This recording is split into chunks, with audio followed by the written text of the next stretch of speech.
Hallo, schön, dass ihr meinen Kanal wieder angewählt habt. Zum dritten Teil der dreiteiligen Tutorial-Reihe über den Containerkran. Ich hatte ein Problem, das seht ihr jetzt. Der Containerkran reicht gar nicht bis zum Schiff. Das hatte ich irgendwie nicht auf dem Schirm. Wer mich kennt, ich habe eine Lösung gefunden. Ich zeige euch erstmal, was ich gemacht habe und am Ende können wir sehen, wie ich es gemacht habe. Also viel Spaß beim Video und wir werden uns natürlich auch mit dem Greifer auseinandersetzen und all, wie ich den zusammengebaut habe. Also viel Spaß beim Video und dann bis gleich.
So, hier seht ihr nochmal das Problem.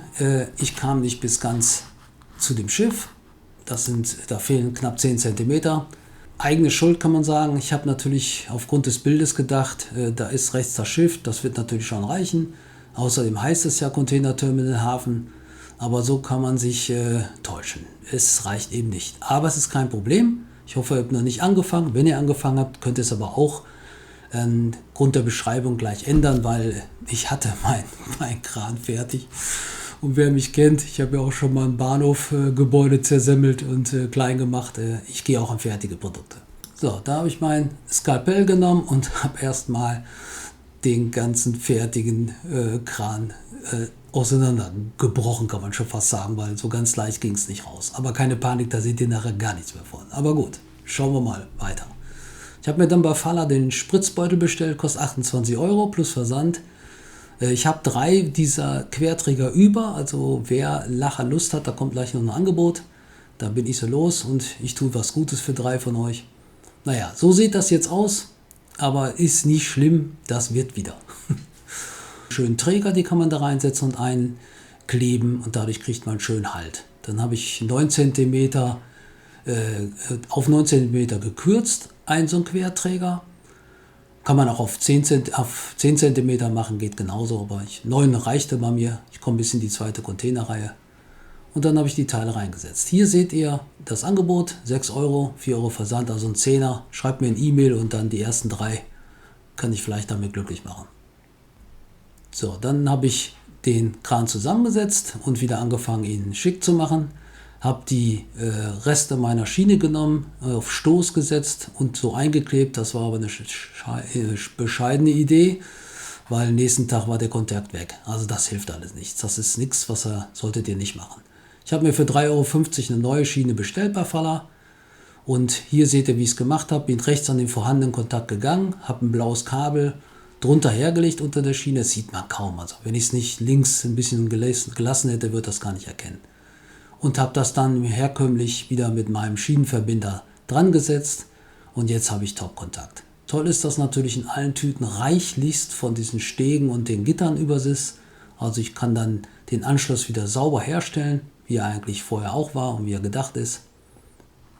Hier auf der anderen Seite auch die Stege, auch die schön einfassen wieder, dann wieder das Gitter verlängern und schon sieht man wieder von der ganzen Sache nichts. Also man kriegt das wieder genauso hin, als würde der Baukasten daraus bestehen. Falls das jemand vom Faller sieht, vielleicht wäre es mal eine Idee, so 10 cm damit reinzulegen, für die, die es wirklich auch als Hafencontainer nutzen wollen. Containerterminal. Hier seht ihr das von oben nochmal, da wo das Gelbe aufhört, da ist praktisch also dieser Kleber, da sind die 9 cm jetzt bis zur Innenkante Querträger dran gekommen. Und das hilft mir natürlich selbst in die zweite Reihe unten im Schiff zu kommen. Und das reicht mir auch. So, ich denke mir, das hat sich gelohnt, weil da hätte ich mich immer mit geärgert. So, wenn man das machen will, ich komme natürlich jetzt noch 10 cm tiefer als der Boden sonst ist, muss das also mit den ganzen Seilen natürlich auch anpassen. Was ihr hier seht, ist eine Eigenkonstruktion. Einfach ein Stück höher setzen den Kran und dann sagt Faller ja, die Endstücke der Kabel, der Seile soll man verkleben. Das mache ich nicht. Ich nehme eine Schraube und die kann ich auch immer wieder lösen. Also wenn was dran ist, kann man dann nachträglich auch noch die Seile wieder feinjustieren. Ja, also diese Klammern dienen dazu, so ein bisschen als Gewicht. Und wenn das festgeschraubt ist, kann man sie wegmachen. Ich mache jetzt mal eine Nahaufnahme, damit ihr seht, was ich meine. Und auch eine Großaufnahme. Da seht ihr jetzt das Seil, da wo der Pfeil ist. Und da ist in jeder Schraube ein Seil. Und das macht ihr einfach fest. Und wenn das verändern müsst, schraubt das ein ganzes Teil nicht raus. Ich lasse natürlich unten noch 4 cm stehen. Falls ich noch was brauchen sollte in der Länge, habe ich jederzeit die Möglichkeit. Dann kam natürlich die Deko. Also das gibt es ja nicht fertig, diesen langen Aufkleber. Habe ich lange im Internet gesucht. Ich habe eine passende Farbe gefunden. Das ist Isolierband. Das müsst ihr 3-4 Mal draufkleben, bis das deckt, weil das ist ein bisschen durchsichtig.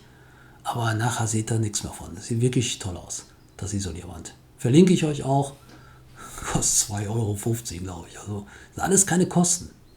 Ja, wenn man jetzt mal von dem Spritzbeutel absieht, von 28 €. So, dann habe ich das auf beiden Seiten gemacht, damit es auch einheitlich ist. Und ich glaube, das kann sich sehen lassen. So, dann musste ich ja noch den Kranführer schützen, der war ja noch nicht fertig. Habe das Fenster durchgeschnitten, verkehrt drum unten aufgesetzt und oben ein bisschen offen gelassen. Weil der arme Kerl muss ja im Sommer auch sehen, dass er da ein bisschen das Fenster aufmachen kann. Zumindest so weit, dass er Luft kriegt. So, jetzt kommt endlich der Greifer. Ich habe mir ein Profil aus dem Baumarkt geholt. Die Dicke verlinke ich euch noch, habe ich jetzt gerade nicht im Kopf. Ist eigentlich egal, was für ein Kunststoffprofil. Habe einen Motor gekauft, den verlinke ich genauso. Und dann eine Tüte aus der Robotertechnik. Hier Zahnräder drin, diese Stangen, die ihr oben rechts sehen, die ich gleich noch brauche. Habe dann die Aufnahme ein bisschen heiß gemacht mit dem Lötkolben und dann das Zahnrad draufgesetzt. So, und jetzt seht ihr hier schon mal, wie ich das gedacht habe. Ich habe Führungslinien mit Kunststoffscheiben gemacht, alles mit Sekundenkleber. So, dass diese Dinge leicht laufen, diese Gestänge. Und jetzt machen wir mal einen Test. Siehe da, tipptopp. Der hat so viel Führung, dass ich hatte gedacht, ich müsste noch 2 Zahnräder da rechts und links dran setzen. Die braucht man gar nicht. Das läuft da drin wirklich ganz toll. Ne, schön mit ein bisschen Luft, aber nicht viel. Also es muss ganz leicht durchlaufen, aber schön Führung haben. Die ganzen Daten dazu, die Messdaten, die gebe ich euch gleich noch mit der Schieblehre. So, da habe ich den Querträger, das habe ich auch aus diesem Längs-Zahngestänge gemacht. Dann habe ich daraus auch noch eine Verlängerung gemacht. Ihr könnt 2 brauchen, jetzt habe ich nur eine da. Ich habe nachher noch eine zweite gemacht, damit es etwas tiefer kam. Dann greift er sauberer, der Greifer. Wie das Ganze fertig aussieht, sieht er jetzt hier. Bisschen Sekundenkleber noch dran machen, dass das fixiert ist. Und so sieht jetzt praktisch so ein Greifer aus. So, das Ganze mal kurz auf den Container gehalten, um zu schauen, wie das wirkt. Tipptopp. So, dann habe ich das Ganze an den Terminal angeschlossen, um zu schauen, wie das mit dem Motor da läuft. Beide Richtungen gehen. Das Tolle ist, ihr könnt hier in der Software auch einfach einstellen, wie schnell der Motor laufen soll. Also ihr müsst nicht mehr mit Dioden, nicht mehr mit Widerständen arbeiten. Das könnt ihr alles elektronisch hier steuern bei Faller. Das haben sie schon gut gemacht, die Jungs. Wird ja auch viel geschimpft auf diese Software. Ich finde sie gut. Dann habe ich den blauen Rahmen oben aufgesetzt, damit ich dann den Übergang habe nach oben. Und dann habe ich im Internet so Stöpsel gekauft. 3 mm stark und 4 mm lang. Da drin ist eine Feder und eine kleine Kugel, die nach vorne gedrückt wird. Das wird für mich so der Punkt, der dann an den Container greift, um ihn so ein bisschen fester an den Greifer zu bekommen. Das braucht nicht mal eingeklebt werden, wenn ihr das sauber, vorsichtig da reinbohrt, dann könnt ihr das so reindrücken. So, da ich ja gesagt habe, meine Enkel sollen auch mitspielen, mache ich eine Endabschaltung. Das heißt, sobald der Greifer ganz eingefahren ist, unterbricht er den Strom oder ganz ausgefahren, das seht ihr oben, da ist noch ein Kontakt, das erkläre ich aber gleich, unterbricht er auch den Strom. Und so ist das jetzt gedacht. Zack, Motor stellt sich aus und zack, stellt sich wieder aus. Hier sind die ganzen Daten nochmal, alles mit der Schieblehre gemessen. Das kommt jetzt nicht auf ein Zehntel an, aber ich kann den Zehntel ja nicht wegmachen. Also habt ihr eine ungefähre Daten, wie ich das gemacht habe. Ne, wenn euch was fehlt, schreibt es in den Kommentar. Dann schicke ich euch was nach, aber ich denke, ihr müsstet alles haben. Hier ist nochmal die Elektronik. Also das obere ist ein Öffner, das untere ist ein Schließer. Das heißt, sobald die Stöße ganz eingefahren sind, unterbricht die Nummer 1 den Strom. Und mit der Diode, wenn ich andersrum wieder aufmachen will, kommt wieder von der anderen Seite Strom dann rein. Unten das gleiche, da ist es allerdings umgekehrt. Solange der Stößel drauf ist, hat er Strom. Sobald er den verlässt, also praktisch ganz ausgefahren ist, unterbricht er den Strom. Und da seht ihr das oben nochmal am Modell. Also ich glaube, mit dieser Beschreibung kann man das ganz gut machen. Ihr müsst euch Mikroschalter bestellen und dann eben Öffner oder Schließer. Ich schaue mal, ob ich es noch verlinke, ob ich es noch finde, wo ich es gekauft habe. Und eine Diode dazwischen setzen. So, jetzt nochmal das Ganze probieren. Klappt. Eine Richtung. Und Stromunterbrauch in die andere Richtung. Da kann mein Enkelkind nichts verkehrt machen. Wer das nicht braucht und keinen Enkel hat, der kann die Endabschaltung wegmachen. Ihr könnt diese riesen Teile da reinsetzen. Da könnt ihr jeden x-beliebigen Container, den es zu kaufen gibt, dort mit hochziehen. Also ich glaube, es gibt keinen breiteren, als hier da drunter legen könnt. Also das könnt ihr natürlich ausbauen, wie ihr wollt. Mir reicht das, ich habe ein Regionalhafen-Container-Terminal. Da sind keine Übersee-Container, von daher brauche ich diese Größe nicht. Aber ihr könnt es machen, wenn ihr wollt. So, was mich auch genervt hat, war dieses Geschaukel. Sobald das hoch oder runter geht und irgendwo abgeht, schaukelt der dermaßen. Und ich habe mir nachher gedacht, das kann natürlich auch ein bisschen an den Rollen liegen. Hat es auch zum Teil. Weil es sind ganz kleine Rollen. Oft verkeilt sich das Seil auch zwischen Träger und der Rolle. Und ich habe mir diese größeren gekauft mit etwas tieferem Einschnitt. Und da laufen die auf dem Bolzen wirklich top. Das muss man schon sagen. Also da ist kaum, es ist natürlich schon mal hier und da gewackelt, aber so sieht das Ganze auch schick aus. Ich muss nicht diese komischen, hässlichen, gelben Plastikteile da dran kleben. Das kann man auch so lassen, finde ich, mit dem Kupfer. Und so ist der fertige Greifer jetzt am Ende, so sieht er jetzt aus.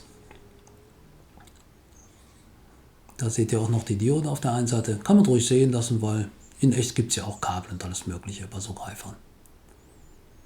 So, ich hoffe, es hat euch Spaß gemacht. Ihr habt viel Information bekommen. Wenn euch was fehlt, schreibt es einfach. Und ich wäre total happy, wenn ihr mir vielleicht auch mal einen Kommentar gebt oder auch mal einen Daumen hoch oder ein Abo. Wo ihr Bock zu habt. Also, ich freue mich aufs nächste Mal mit euch. Jetzt fahre ich erstmal in Urlaub. Ich habe das schnell noch fertig gemacht für die, die damit anfangen und nicht nur Teil 1 gesehen haben. Insofern hoffe ich, dass ihr es noch rechtzeitig gesehen habt. Denkt an mein Angebot. Die ersten 3, wenn ihr zuschlagt, können diese Querträger bekommen für 10 Euro inklusive Versand. Und ich würde sagen, bleibt gesund und bis zum nächsten Mal. Euer Adler. Ciao.